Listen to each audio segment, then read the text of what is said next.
Hi everyone, my name's Lucy. I'm the dietitian and nutritionist at Rebound Health. Rebound is an allied health clinic across the Northern Beaches. Thanks so much for tuning in today and welcome to our first nutrition episode as part of our online PrimeFit group. I'm really excited to share with you today a seminar and I have a presentation for that. So I'll share my screen with you now. So I'm going to spend a bit of time today talking about COVID-19 and some nutrition claims out there around specific food and nutrients that are promoted to help prevent you from catching COVID-19, reduce the symptoms, or even cure it. So let's call today a myth-busting episode. Of course, there are a lot of claims out there right now. I think with the hysteria of it all, we've seen a boom in pseudoscience and also misinformation. You know, if you take a really hot scalding bath, this will help prevent you from getting COVID-19 or even cure it. Or that your 5G network might mean that you can contract COVID-19. So yeah, really out there, and this boom has definitely extended itself to the nutrition realm. So today I'm going to talk about the top 5 COVID-19 nutrition related claims that I've come across. Of course, if there are other ones that you've come across and I haven't covered today, please let me know. I'd love to hear about the other claims out there. Just drop me a comment in the section below this video.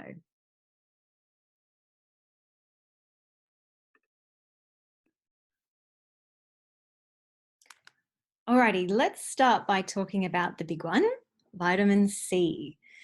So vitamin C is a very commonly proposed remedy for the common cold and flu. This claim has been hanging around for years, that taking mega doses of vitamin C will cure the common cold and flu, and it's often hailed as antiviral. Now, we're not surprisingly seeing a trickle-down effect with COVID-19, with claims now being made that if you take mega doses of vitamin C, this will prevent you from getting, it will treat or even cure COVID-19. So what do we know? We know that adequate vitamin C is really important in promoting and maintaining good immune function. It also plays a very important role in bodily repair. Some credible research has shown it can help the immune system to fight off invasion from viruses and bacteria. A recent review found also that vitamin C does have a mild protective role against viral infections, as immune cells, they actually need vitamin C to produce specific proteins which activate your immune system and stimulate a response against viral attacks. But it's not necessarily antiviral, so I do think we need to be careful about using that word in particular to describe vitamin C. So does this mild protective effect of vitamin C on the immune system actually translate to an effect if we were to supplement with vitamin C? So far, the research has only really looked at vitamin C's effect on the common cold or flu, and there's unfortunately little evidence that vitamin C can prevent or substantially reduce the common cold or flu. In a recent review in particular, regular supplementation of equal to 200 milligrams a day of vitamin C in the average healthy person, it didn't reduce how frequently they caught a cold, basically. However, it might slightly reduce the duration and severity of the cold once it's been caught and symptoms start to develop. But that's probably only by about a day or so. What about COVID-19? I guess I just need to be quite clear in that currently there's no evidence that vitamin C will help you help to prevent you getting COVID or fight off COVID if you did get infected. And I guess it's unlikely, given the research done into the common cold or flu, that supplementing with vitamin C will prevent you from catching or cure you of a COVID-19 infection. But because of its established beneficial role in supporting the immune system, as I mentioned before, particularly under viral attack, and considering this novel coronavirus actually belongs to the same family of viruses, the coronaviruses, as the common cold and flu, this has actually sparked research interest. So, what research has been done into COVID-19 and vitamin C? We know in severe cases of COVID-19, about 3 to 5% of patients are requiring ICU admission, so intensive care unit admission. These are cases which are classified as critical, where there are complications including acute respiratory distress syndrome, respiratory failure, severe forms of the infection including sepsis and septic shock. So a newly released clinical trial published this year looked at the effects of using megadoses of vitamin C and whether this could assist with treating septic shock, one of the complications of COVID-19 infection. But just a note here, this wasn't actually examined in COVID-19 patients. So the researchers proposed that by injecting vitamin C intravenously, so directly into the bloodstream, which means we'd have a higher amount of vitamin C administered quicker, and we'd also more likely absorb higher amounts compared to if it was taken orally. Then perhaps if it was injected intravenously, this could increase vitamin C's mild immune protective benefit and assist patients with septic shock. So how much vitamin C was actually given? It was 1.5 grams every 6 hours, 4 times a day. So we're looking at 6,000 milligrams of vitamin C a day until septic shock resolution, or they would continue giving it to patients for up to 10 days.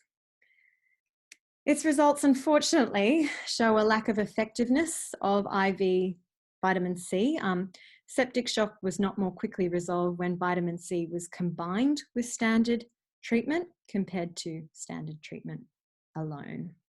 So this does quite strongly suggest that vitamin C in intravenous megadoses is not likely to be effective for COVID-19 treatment.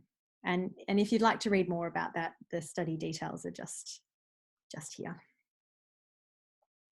But what's interesting and what's coming up in the research is we know for about 80% of COVID-19 infection cases, most people are only getting mildly ill in that 80%. However, that does leave about 20% of cases being more severe.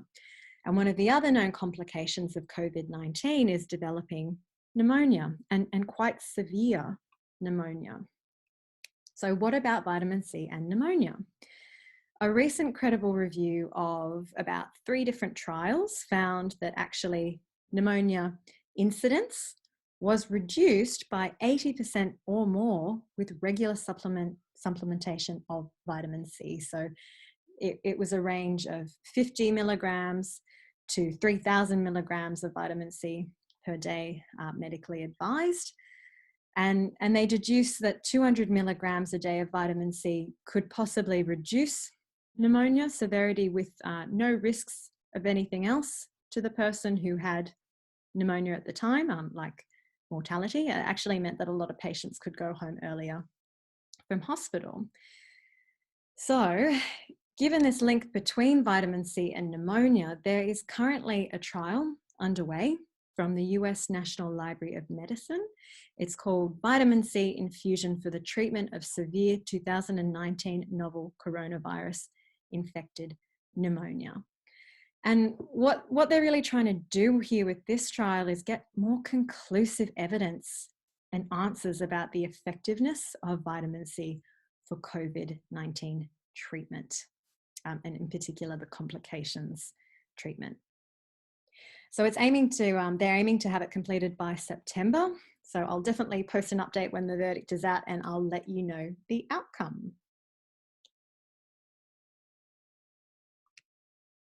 Okay, so take-home messages with vitamin C. Vitamin C has a protective role, an important protective role in supporting the immune system, fend off viral attacks. However, it's not miraculously antiviral. Supplementation won't reduce your risks or your chances of getting COVID-19 or the common cold or flu. But if we're talking about the common cold or flu, there may be a very small beneficial effect for reducing the duration and severity of the common cold or flu. But this is based on pretty limited evidence. Research to date is showing mega doses of vitamin C supplements won't cure the complications associated with COVID-19 compared to standard treatment. It's unlikely to have a massive effect. However, more research is being done.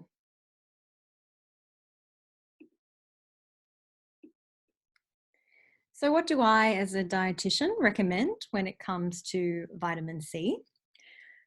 We can easily get sufficient levels of vitamin C in our diet that will help to keep our immune system optimal.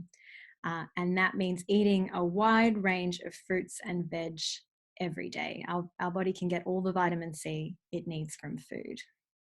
Particularly good sources of vitamin C include capsicum, red, yellow, orange, green, broccoli, Brussels sprouts, raw dark leafy vegetables. For example, watercress is very rich in vitamin C, and particularly this top group of foods are very rich in vitamin C. And then you've got your classic sources of vitamin C, your citrus fruits, oranges, lemons, limes, grapefruits. Also other fruits including kiwi, strawberries, mangoes and papaya are great sources of vitamin C. And your humble tomatoes and spuds are actually a really good underrated source of vitamin C as well. So how much vitamin C do I need? The recommendations in Australia are to have 45 milligrams of vitamin C each day. And I've got a little exercise to illustrate that. Just have a think to yourself now. Do you think you're getting 45 milligrams of vitamin C in your day each day? And now I want you to think, all of these foods combined, do you think these would equal 45 milligrams of vitamin C in a day?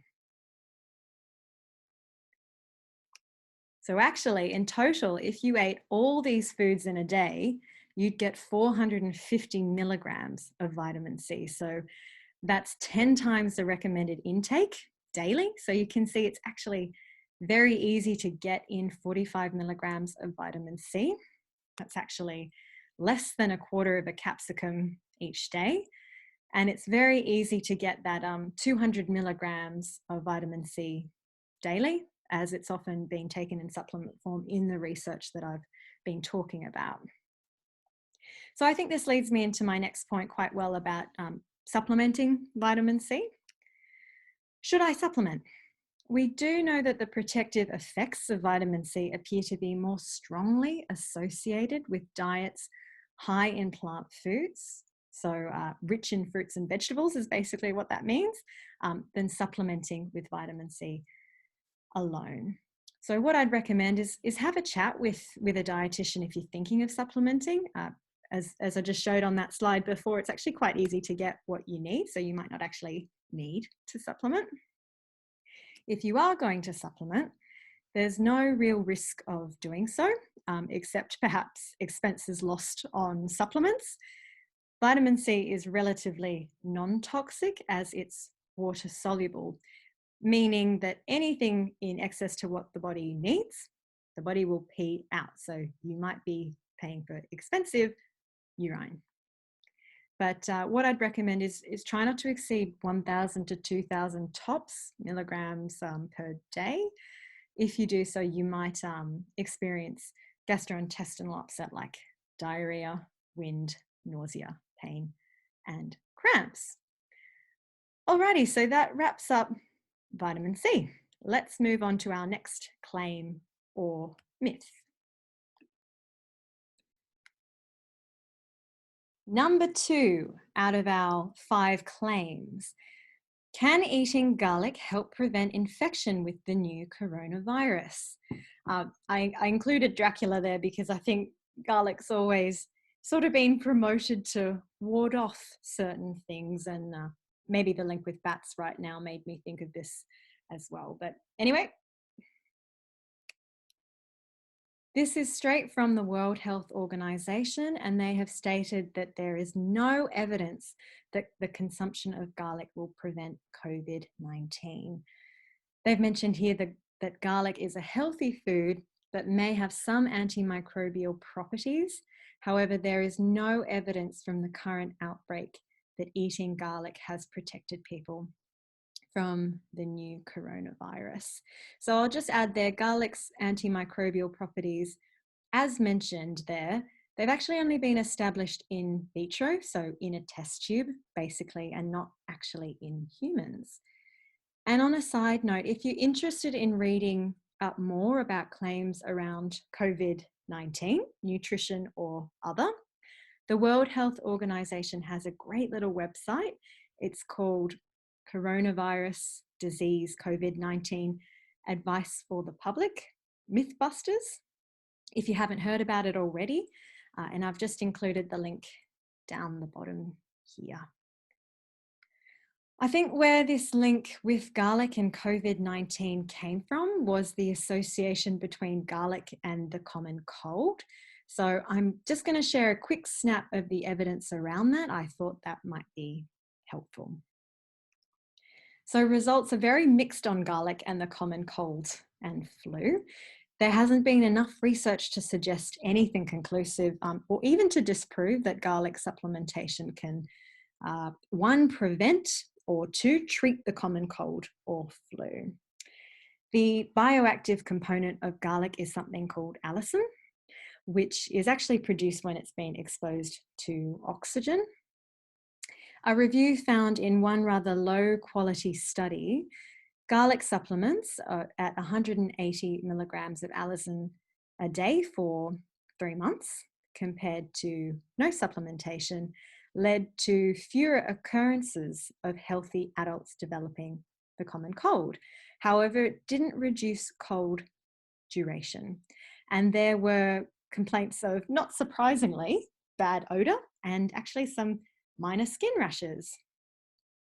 What might be worth noting there is garlic is prebiotic rich, which means it nourishes your healthy gut microbiota, so your healthy gut bacteria. It's one of their favorite foods. And we know that optimal gut health is important for supporting your immune system. So I'm giving a little hint there as to what might be the themes of one of our upcoming nutrition episodes. So more to come on that. This next claim, 3 out of 5, was actually brought to my attention by my partner. He came home from work quite excitably one day, mentioning his colleagues had heard drinking lots of beer and alcohol means you've got less chance of getting COVID-19. And I think he was a little bit disappointed when I looked into it further. So sorry, ladies and gents, this is straight from the World Health Organization again. Drinking excessive alcohol does not protect against COVID-19 and, of course, can be dangerous.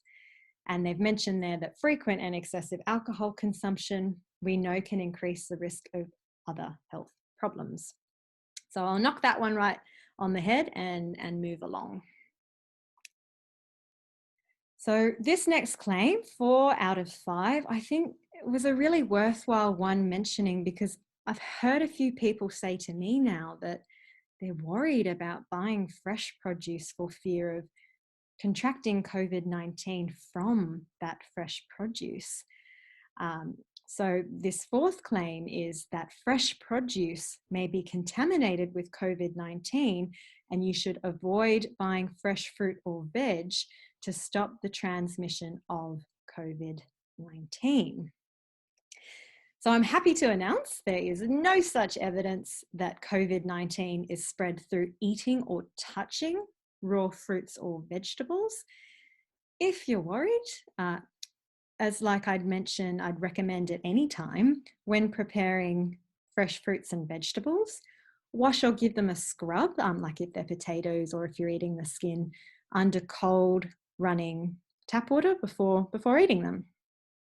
So I'm hoping this helps people to feel like they don't need to stock up on only long life shelf stable food in place of wonderfully healthy perishables for this reason.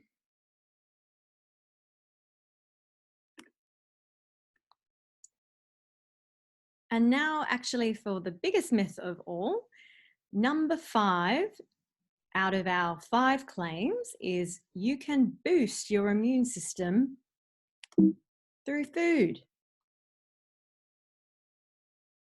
I'm sure we've all heard by now some kind of claim like, boost your immunity to improve your chances of not getting COVID-19. So I think we need to be really careful around claims of boosting immunity, because if you think about it, boosting your immune system is actually taking us into autoimmune disease territory where the body begins attacking its own cells. But we also don't want to have a suppressed immune system, which means you're at a greater risk of getting sick. So instead of boosting immune system, what we want is an optimum, balanced immune system. Simply put, you can't really boost your immune system through diet, and there is no specific food, supplement, or natural health product like herbs or botanicals which will make your immune system, which will make you immune or prevent you from catching COVID-19. This includes antiviral products. Some botanicals out there have been recommended. Drinking water, hot or cold, every quarter of an hour, or drinking apple cider vinegar, or following a ketogenic dietary pattern. So just look out for claims around boosting immunity. There's no product available on the market, and no supplements have been approved to prevent, treat, or cure COVID-19. So selling and marketing those products with misleading claims is actually illegal. So just look out for that one. But of course, that doesn't mean there aren't things you can do to support your immune system. And although healthy people are getting sick, I think it's common sense that if you are trying to look after your health and doing what you can to keep healthy, it will reduce your risk of becoming severely ill and hopefully reduce your chances of getting the complications of COVID that we've spoken about. So what can you do to look after your immune system and keep it at its optimum? There are plenty of things you can do to help through nutrition, but what I'm going to say there is stay tuned for our upcoming nutrition episodes where I'm going to talk more about nutrition, immunity, and staying healthy. So I guess a final word of caution with the media.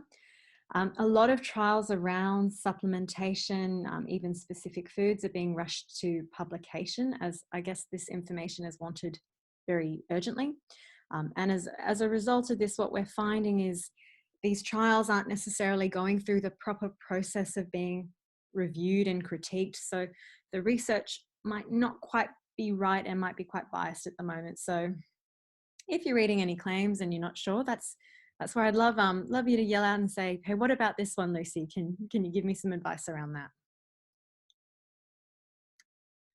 So of course, the best thing to do as what's universally recommended, and I'm sure we've all heard of this by now, at least I hope we have, ensuring proper hygiene, as this can help to reduce the risk of infection or spreading infection to others. Wash your hands thoroughly with soap and water for 20 seconds. I've been told, this is singing happy birthday twice. Before and after preparing and eating food, using the bathroom, and after sneezing or coughing.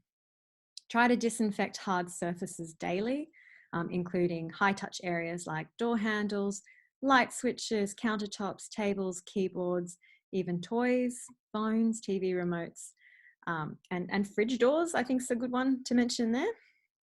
So COVID-19 can survive on cardboard, plastic and stainless steel surfaces for quite some time. So want to wipe them down, disinfect them too. Only leave the house for what you really need, like grocery shopping, work, your daily exercise, care of others and medical needs. And social distance, maintain 1.5 meters and avoid contact where possible. So I think this beach closed little image here does sort of highlight what you're allowed to do currently, but then again, this might be out of date within 24 hours. So, what claims have you heard about fighting COVID-19 and nutrition? Is there anything I didn't cover today that you've heard of? Please let me know. I'll do my best to try and find an answer for you. And I'd love to hear what other claims there are out there that I haven't come across yet. I'm sure there's plenty. So thanks everyone for tuning in today. I'll keep you up to date with any of the latest research that comes around out of COVID-19. Please let me know your comments, and if you enjoyed today, please don't be shy. If you have any questions or there's a nutrition topic you'd love to learn about, leave me a comment below this video. I'll be sure to check it.